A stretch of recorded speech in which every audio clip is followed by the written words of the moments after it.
What's up, ladies, gents? My name's Dominic D'Angelo. It's Friday. It's TGIF. It's Rumor and Innuendo. And I am here with Robert Karpelis, WD Creative _ish. Robert, happy Friday, man. We missed a busy newsworthy day yesterday. We certainly did. Appreciate everybody's understanding that we were off today. It happens from time to time, but yes, there is a ton of stuff to talk about. We don't even have time to talk about Dom's new beard. Let's get right to the news. Dom, you sent me a stacked rundown. Where do we? I'm sorry. Before we even get to that, shout out to Willie Thornbrew. This one's for the car. That's a grocery reference from Saved by the Bell, when they were working at the beach resort over the summer. Anyway, now we don't have time for any other diversions. Let's get to Robert. We didn't want to do the Rumor and Innuendo on Wednesday here when regarding the TV deal. Well, now we have a TV deal. Meltzer did it for us. Yes. Meltzer, he's not quite Sean Ross Sapp in terms of Dom's love and affection, but Dave Meltzer gave us what would even for a week where there was a vice presidential debate, we would call fuzzy man. Mm-hmm. But he's claiming that AEW Dynamite has a new TV deal, and he's averaging the numbers for each year to say, well, that's about $180 million a year, based on very little. Yeah, there's nothing. No number has really been confirmed yet, has there?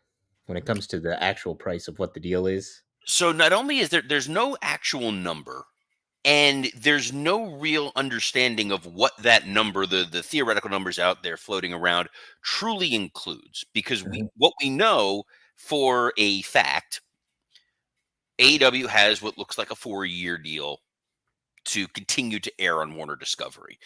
It'll be on. You'll still get Dynamite on TBS. You'll still get Collision on TNT.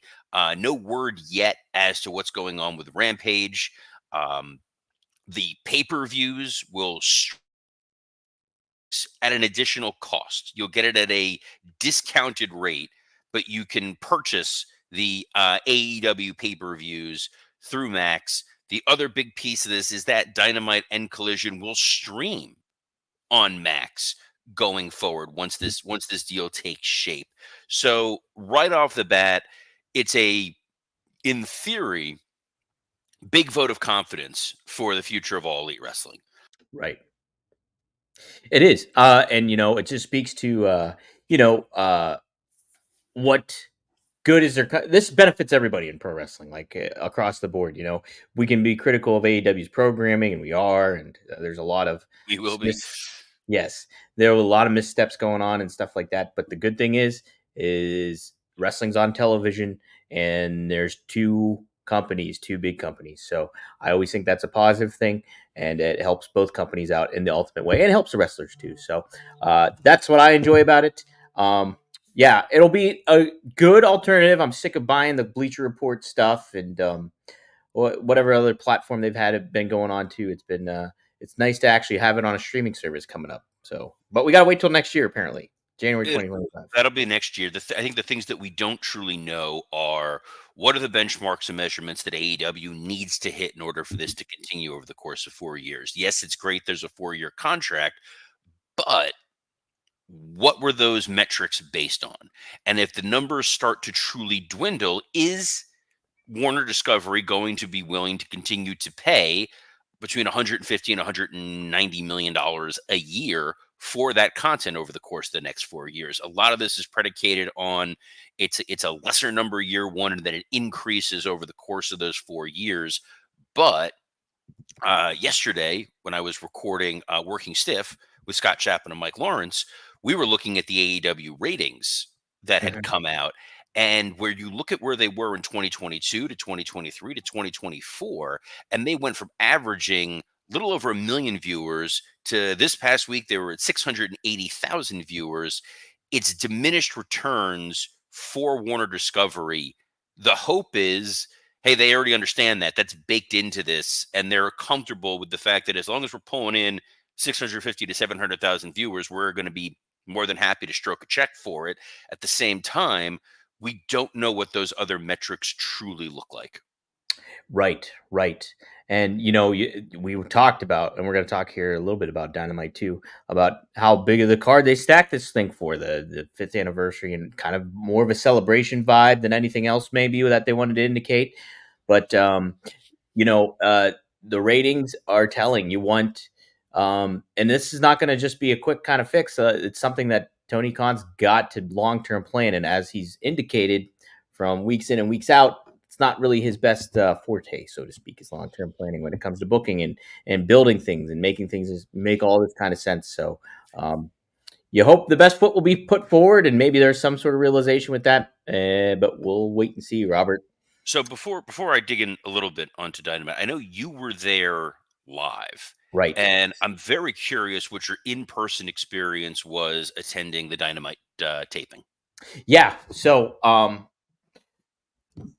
they need to play these arenas. Whatever this Peterson Event Center is where Pitt basketball plays. They've been doing that since the beginning with since their stay in Pittsburgh when they would come here. And according to Wikipedia, the Peterson Event Center sits about 2,500, 1,200, 1,200, people, 12,500 people. Wait, hold Now, on. You just threw a bunch of weird numbers at me, and some of them weren't even real numbers. They were just yes, letters merged together. 12,500 it seats. 12,000 seat arena. When you reconfigure that for a wrestling show, that's going to shrink you down to probably around 9,500. Exactly. And it was perfect, Robert. How they had it. The crowd was into it. They were very much an energetic crowd, and really, really into the big matches. Chanted along, got into a lot of everything. Even sometimes even the down matches when they had the women's match and stuff like that, the Britt Baker and stuff that kind of fell a little flat, I think. But they were still into it. The crowd was good. They need to play more arenas like this and less to that, because I thought it added to the element and the feel and the vibe that you wanted to get across from Dynamite moving forward. We'll say during the tapings of ROH, we had two injuries. One match right after another. Started off with an enhancement talent. She was facing Lady Frost. Lady Frost did an impressive flipping move, but her knees hit her. Reportedly, she got a concussion and she's okay. The enhancement talent, but she was carried off on a board. And then Sammy Guevara, he hits a cutter onto Serpentico. Almost said Serpico, man. And he got stretchered off. He was knocked out, apparently, too, I think. I might be miscorrected on that. But two glaring injuries in the matches, and you're just like, what can AEW? Is this just coincidental, or is this more telling of how they handle their matches and stuff like that? And maybe, like, where they can find the balance of quit doing all this crazy stuff, and it kind of speaks to maybe the method that WWE is doing too. It's just, but overall, great experience. Thought the crowd was good, and they need to play more arenas like this and less to the bigger ones. Okay, so you said a lot of sentences, and I was I going to did. jump on a couple of them, and I'm like, Go just for keep it. Go moving there. for it. It's fine. Like Tony Khan booking, it was just everywhere. I think the injuries, look, it's not ballet. These things are going to happen. Part of it is them not getting the sort of reps that you would normally have if you were running a number of house shows and you're more familiar with it. Obviously, in an enhancement talent situation, it's sometimes the first time these two talents are working together. Those things are going to happen. Serpentico, obviously an experienced performer, as is Sammy Guevara. There are going to be risks. From what I understand from Sammy Guevara's situation, he was up and walking around backstage afterwards, which is good news. The overall presentation, yes, having it in a more intimate setting, 10,000 and less. Crazy, I think that's an intimate setting, but it is. It keeps the energy and the electricity alive when people are packed in that situation. When you're spread out, it's a lot less fun. It's a lot less interesting. Go to any Panthers game in the last 15 years, but the smart thing of AEW is to start to focus on some of those more intimate venues where even if you had, let's say, 5,000 people in the building, you can shoot that in a way where no one's going to know otherwise. There are some cities where WWE plays that are not massive buildings, but they know how to reframe and reshoot everything so you can't tell. And there's nothing wrong with a sellout turning them away at the building kind of event. It's not like they have this massive merchandising juggernaut where you got to pack them in and you're going to get a per cap head count of $22 to $26 a person.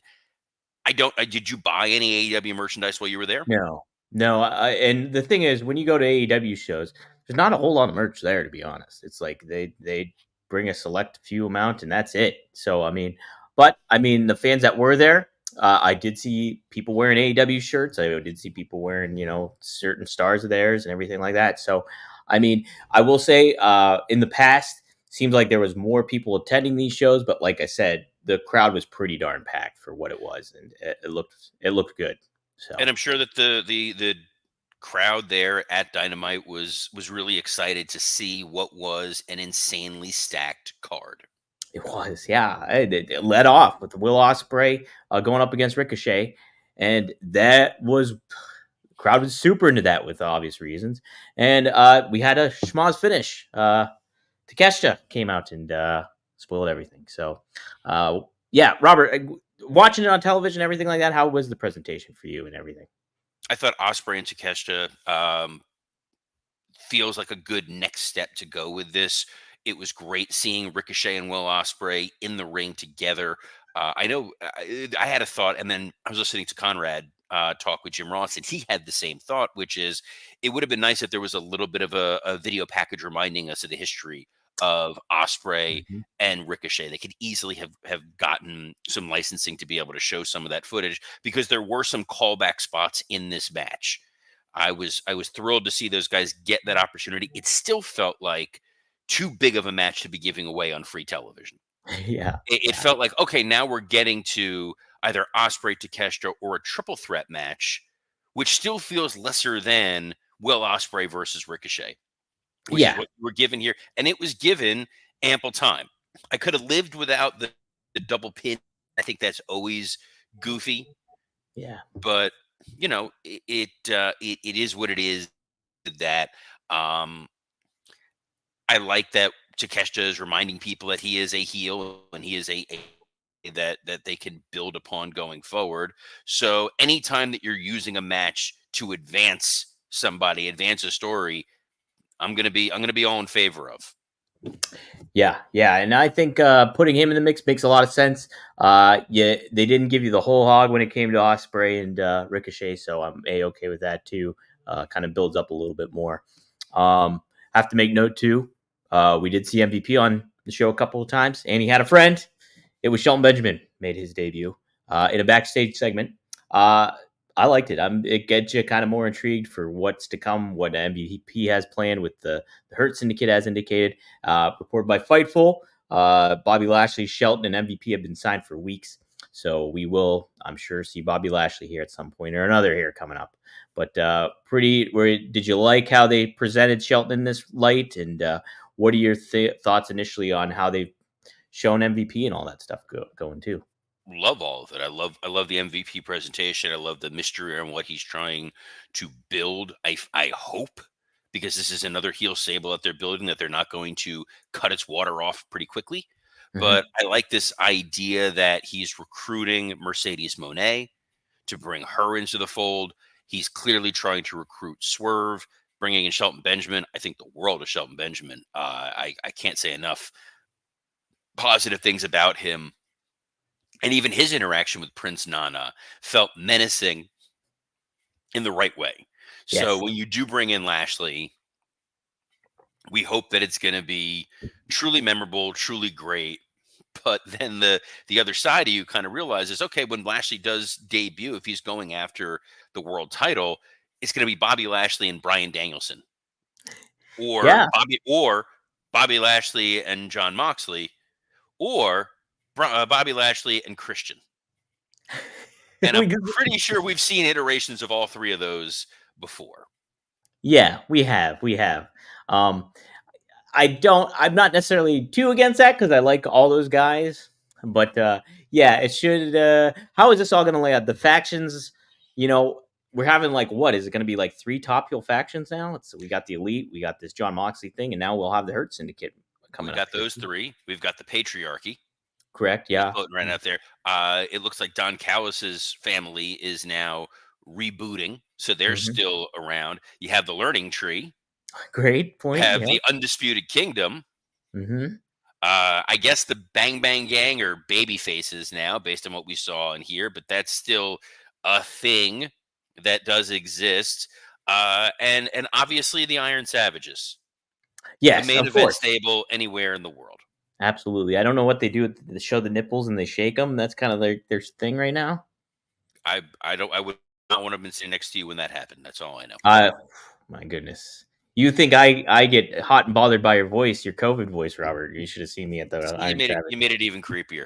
Uh, Speaking of creepy, you got to see the Learning Tree segment with Jericho, Mhm. and this it felt like he had been watching. He's like a vampire. He watches the show, he sees who's entertaining, and then he tries to drain the life out of them. And he kept seeing those Mark Briscoe promos that we were putting over, and he's like, I can get that. And as soon as Mark Briscoe came out, the very first thought I had was, I really hope they don't reference his brother. Mhm. And there it was. It's such a weird cheap heat thing that you didn't need, and it continues to reek of this odd desperation with Jericho. 34 years into his career this week. Congratulations on that. Made his debut against Lance Storm 34 years ago this past Tuesday. Happy 34th anniversary, Lance, who was Lance T Storm. And yes, the T stands for Thunder.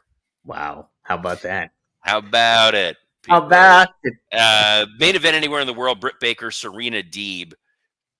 Um, I know that usually in Pittsburgh, there's the arena that's named after a paint company, right? PPG. Yeah, Yes. where the Penguins play. Would have loved to have watched some PPG paint dry instead of watching this match. That Meltzer gave 3 3/4 stars. He Did he ranked really? this higher than the Roxanne Perez Julia match. So Really? the next time you're wondering what did Meltzer think of this, you don't have to worry anymore. He's clearly like he's off the reservation, or Brit's his source backstage. And we're a little quid pro quo situation going on here. But and then good news, Queen Aminata came out to thunderous silence to make the save. Uh, Look, it just speaks to how badly they've been booking the women's division on that show, minus Tony Storm. And it's, I like Queen Aminata. I know who she is, but do a lot of wrestling fans do? No. And it's just you don't, if you don't build her up, you're not going to you're going to get a tepid reaction like that. It's, yeah, it's something they and I'm sure really someone's going to, well, Excalibur pointed out, well, Serena Deeb and Aminata have been feuding on Collision. Well, if a tree falls in the woods and no one is watching Collision, do they get a pop on Dynamite? And do they get a pop on that? the answer is no. Yeah. Main event of this show, Mm-hmm. Bryan Danielson, Kazuchika Okada. Right. They gave this match 9.5 hours. It was a 30-minute overrun. My DVR was already set to tape a 30-minute overrun, so they clearly got ahead of this and readjusted things, which was smart on their part.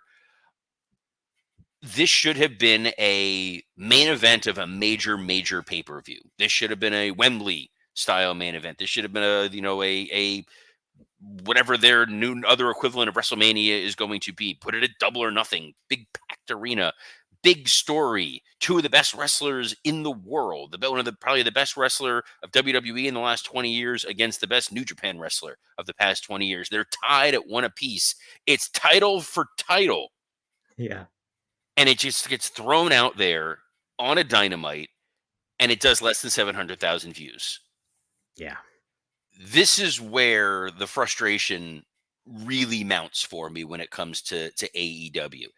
It is not that they do not have the talent. It is not that they do not put on an incredible in-ring product.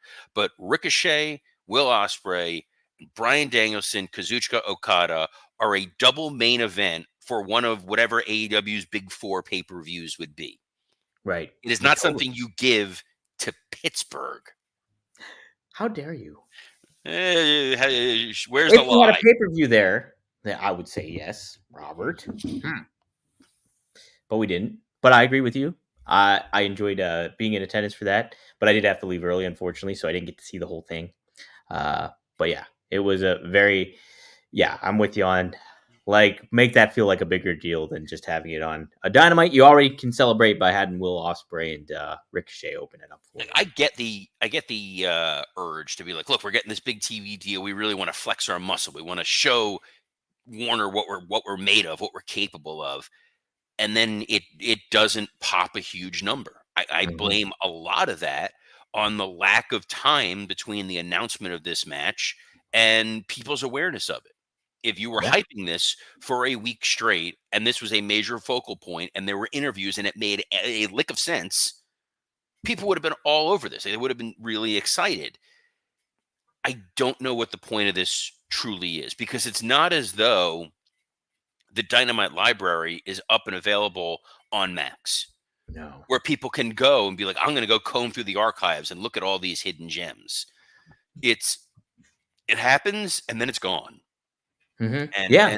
And friend of the show, former guest Dan St. Germain, who former working stiff on hiatus co-host, Oh, hey, this guy. said they're basically PWG right now.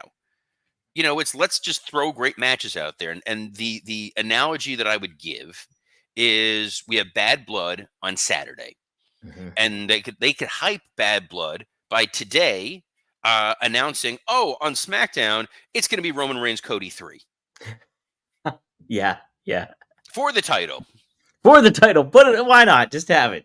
and announce it just 8 hours before. It's wild and wacky stuff when there are some weeks where, like, the Dynamite main event is a triple threat match featuring or a six-man tag with Kyle Fletcher. Yeah. And then the next week it's like, it's a world title match that winds up ending with Wheeler Yuta holding a hammer. It's true. Yeah, they can they got to do a little bit more thought, long-term process here, Robert. It's good show, a lot of fun. Obviously great matches, but You got your money's worth. You I got my guys, money worth. the folks in the arena who were there live definitely were the big winners, because they got some tremendous matches. People who watched it on TV got to watch a lot of amazing stuff for free. It's very tough to take off the business brain and look at this and go, the longevity of this company. Yes, you have this TV deal signed, but they're going to expect results. And it looks like we're getting a diminished return. Like, the ratings are kind of like Private Party. They hit a peak 5 years ago and then never really got back to where it should have been. Well, hopefully AEW's trajectory will be a little bit better than what they've done with Private Party. Let's hope. But we do have Bad Blood this Saturday at 6 p.m., which is a weird start time. It is. I will not be watching it live, but I will be. My wife and I are going out Saturday night. She got me tickets. We're going to go see. I've never done it before. Rocky Horror. You haven't? Is it a shadow casting? I take it. It's Barry Bostwick is going to be there while they show the film, and they're doing all the nonsense. And I will sit politely and try to raise my hand and ask him questions about Spin City. Don't tell them you've never been there before, Robert. It's in a massive venue, so I don't think they're gonna care. Well, I don't know how they're gonna handle that, but don't tell them you've never been there before. I'm excited that I will get to see my first Rocky Horror, but that means Sunday morning when I get up, I will get a chance to enjoy Bad Blood in its entirety. Yes, but 5-match show. They continue to hit that sweet spot, and we got a couple of minutes left. We can knock out a quick predictions. Let's do it, Robert. Reportedly, the show's kicking off with CM Punk versus Drew McIntyre in a Hell in a Cell, and big match. Obviously, longest feud going on, probably WWE television right now.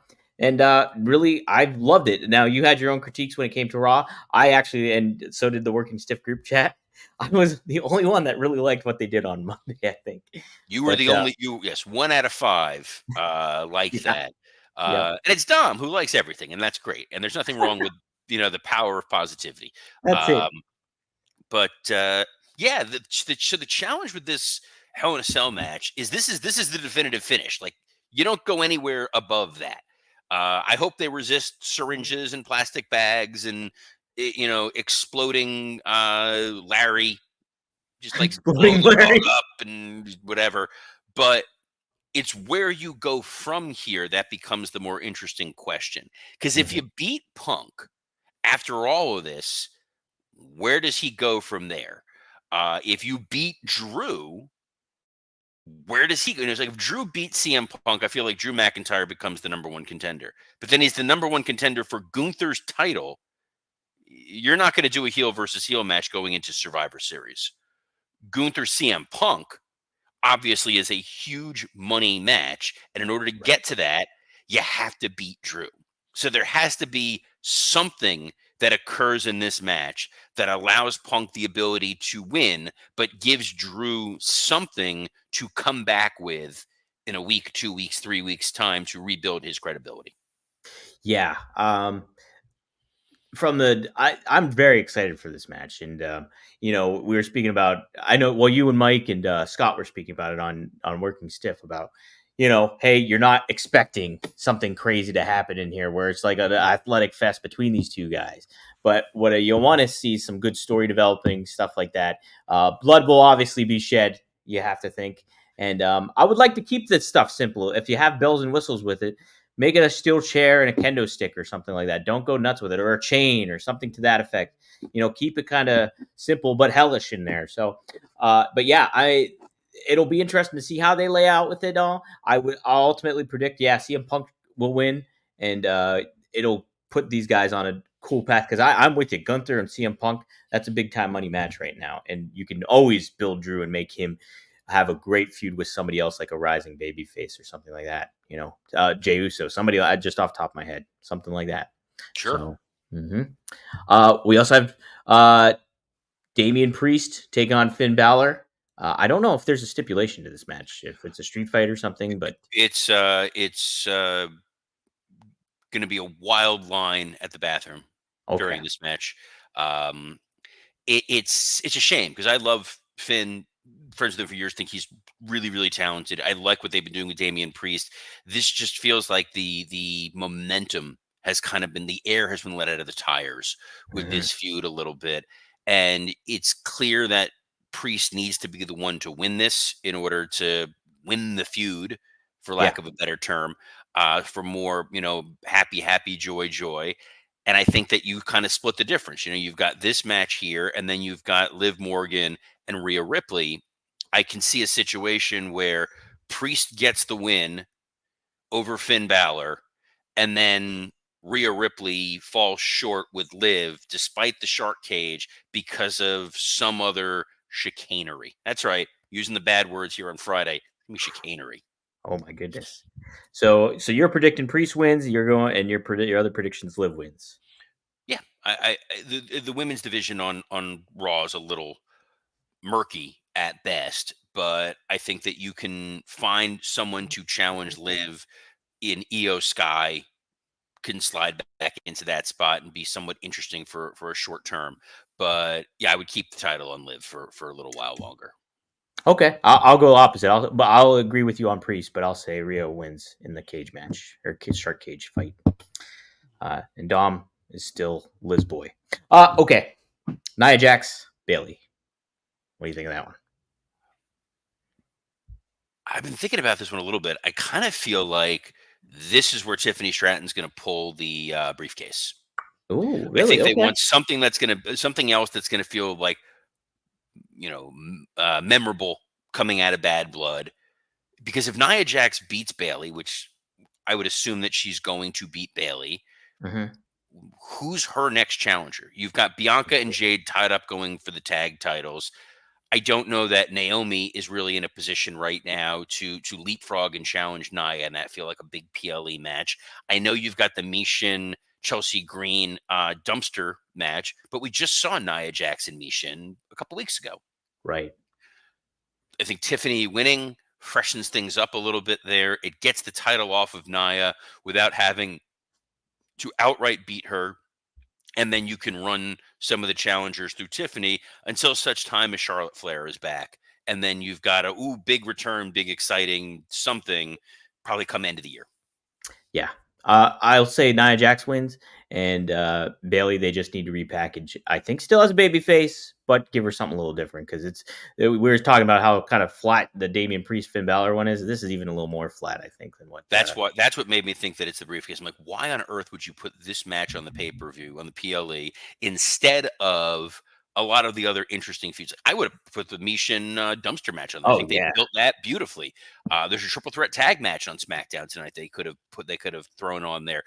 You could have held off and done Braun Breaker and Jey Uso on this PLE if you really needed to, or some combination of LA Knight and Carmelo Hayes and Andrade. it's not. And my prediction for SmackDown with AJ Styles returning, I think they're looking at an AJ Styles Andrade match, and they're going, we gotta get to that sooner rather than later. Yeah, I think that's a good. Yeah, definitely that would be a great move. Great move. I'd love to see that. So, But we got 1 minute always left good. and one match left. So Let's get to it. Yes, Cody Rhodes tagging up with Roman Reigns against Solo Sikoa and Jacob Fatu. Not reported, rumored. There's a big guy showing up tonight, so they might have a lot planned considering this is main evented. Robert.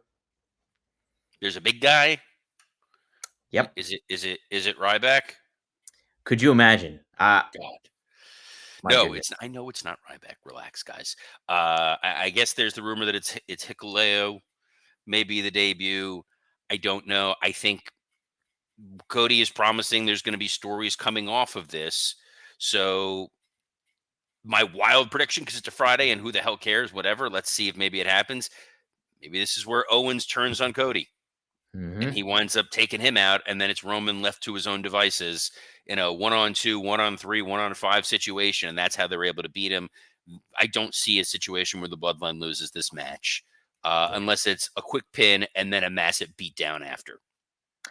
Yeah, We'll I'm with see. you. I think they're gonna hold off for Kevin Owens to turn on Cody, maybe at Survivor Series, I would think. But I'm with you. I think not Roman Reigns, Bloodline has to win this match for the feud. We'll see what happens though. I'm excited for the show, Robert. Should be a good time, but I'm probably gonna be with you, not with you and your wife, but I'll be with you and not watching the pay-per-view at the same time. Well, I'll be watching it on Sunday. We will be back here covering it on Monday because we will be here every Monday through Friday at noon Eastern on a plethora of platforms for Rumor and Innuendo, including the WWE Creative _ish X account, the SE Scoops X account, and on ad-free shows, Working Stiff and Rumor and Innuendo's YouTube channels. So until that fact, on behalf of the only Bruno that matters, Dominic D'Angelo, I'm Robert Karpolis. Best of luck in your future endeavors. Don't whiz on the electric fence.